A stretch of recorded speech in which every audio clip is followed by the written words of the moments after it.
माता की, भारत माता की, भारत माता की, वंदे वंदे वंदे।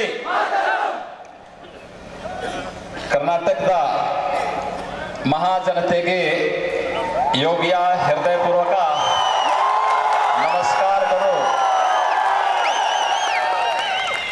आज के इस चुनावी सभा में मंच पर उपस्थित भारतीय जनता पार्टी के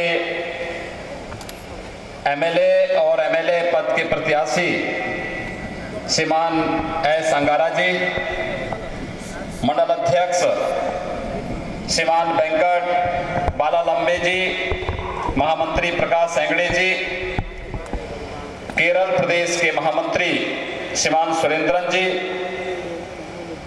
अध्यक्ष एपीएमसी श्री डेरना गौड़ा जी, भाइयों बहनों, सोलिया जैसे कस्बे को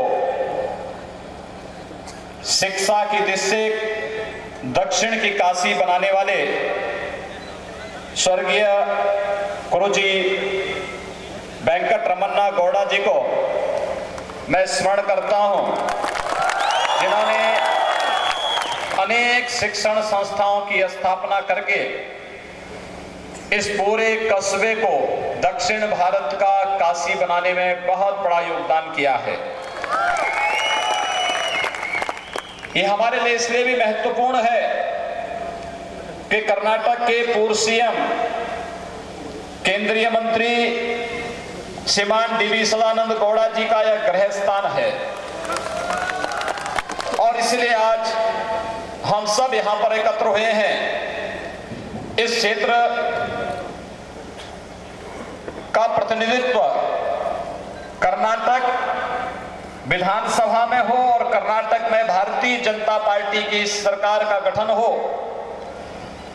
जिससे कर्नाटक से जुड़े हुए किसानों की, नौजवानों की और इस कर्नाटक प्रदेश में जिहादी उन्मादियों की समस्या का समाधान किया जा सके।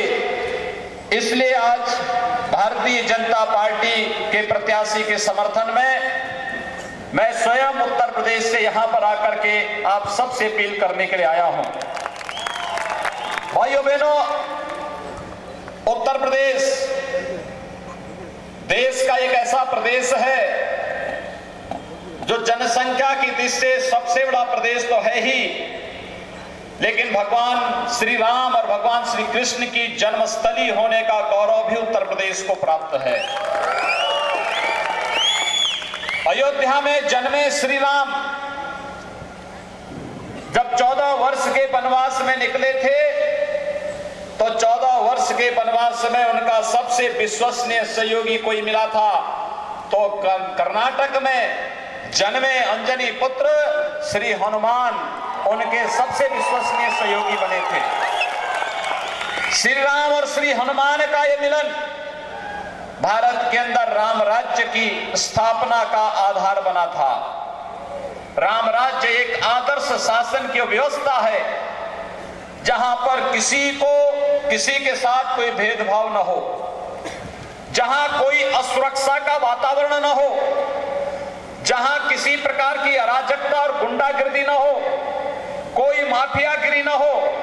वह आदर्श शासन की व्यवस्था राम राज्य कहलाती है और राम राज्य की आधारशिला कर्नाटक में आप सबसे मिलकर के मुझे बहुत हार्दिक आनंद की अनुभूति हो रही है।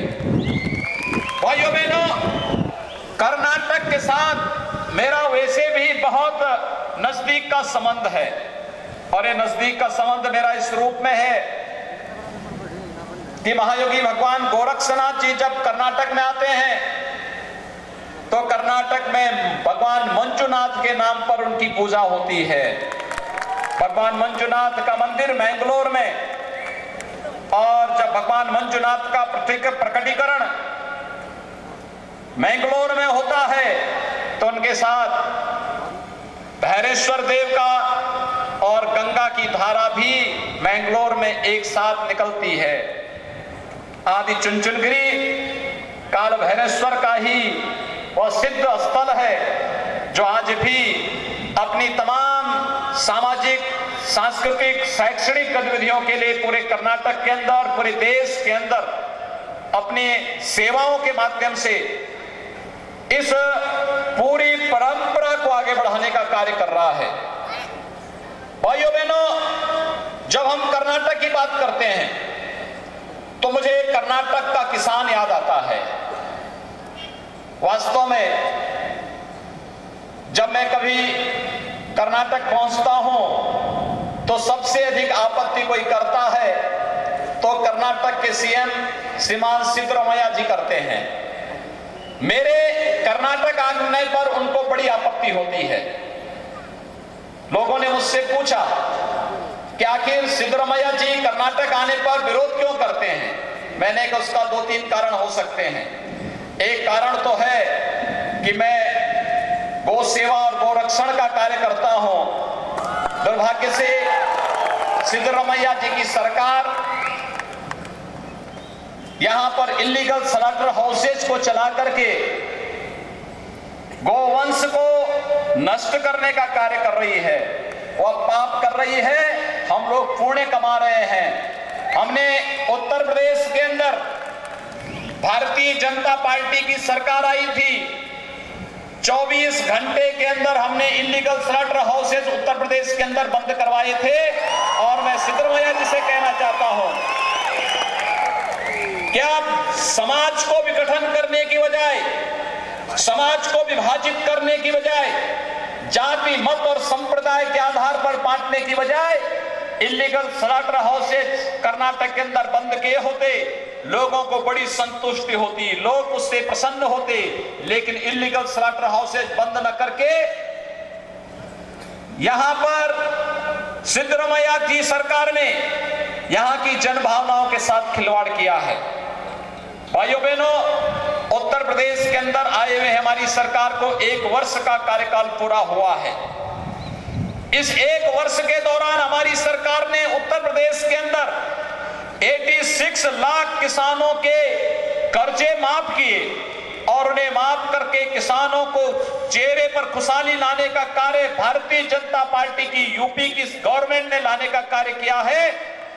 सिद्धरामैया की सरकार भी कर्नाटक के अंदर ऐसा कार्य कर सकती थी।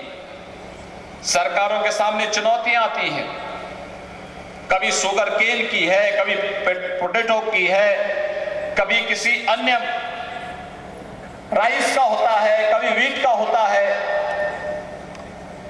कर्नाटक का किसान परेशान है, खास तौर पर सुपारी उत्पादन करने वाला किसान। उस किसान के चेहरे पर खुशहाली लाने की आवश्यकता थी। याद करिए, जब यूपीए की गवर्नमेंट थी उसने सुपारी को पूरी तरह प्रतिबंधित करने का कार्य करने के लिए एक ऑर्डिनेंस लाने का प्रयास किया था।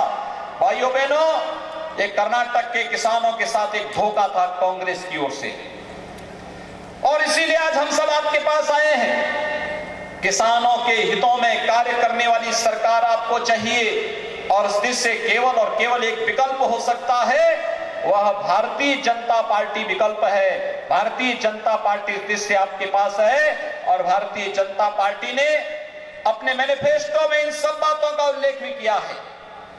तीसरी जिन बात को लेकर के श्रीमान सिद्धरामैया जी बराबर आपत्ति करते हैं, मैं उनकी आपत्ति को समझ सकता हूं, और वह है कि कर्नाटक को कांग्रेस नेतृत्व की सिद्धरामैया की सरकार एक बार पुनः यहां पर जिहादी आतंकवाद का अड्डा बनाना चाहती है।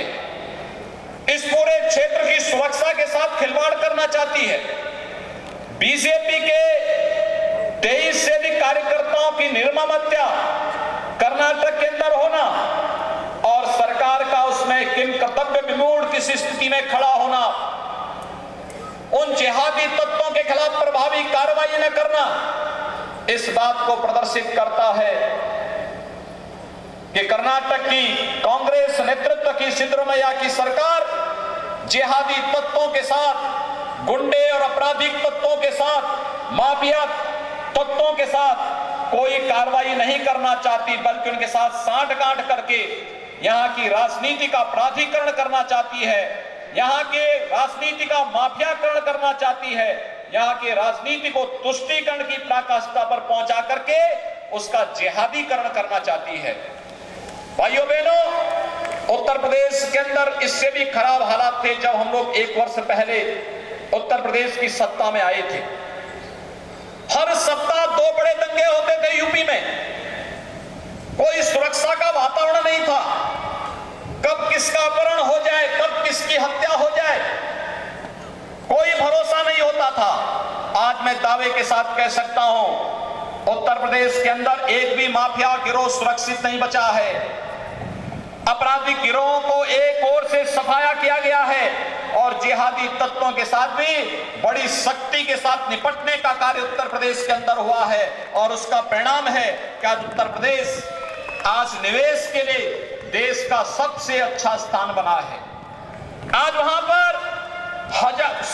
पर लाखों करोड़ रुपए का निवेश देश का इन्वेस्टर करने को तैयार है और इसलिए आज मैं आप सबसे अपील करने के लिए आया हूं कि भारतीय जनता पार्टी विकास और सुशासन के मुद्दे पर आप सबका सहयोग और समर्थन चाहती है और इससे भारतीय जनता पार्टी ने श्री एस अंगारा को पुनः अपना प्रत्याशी बनाया है।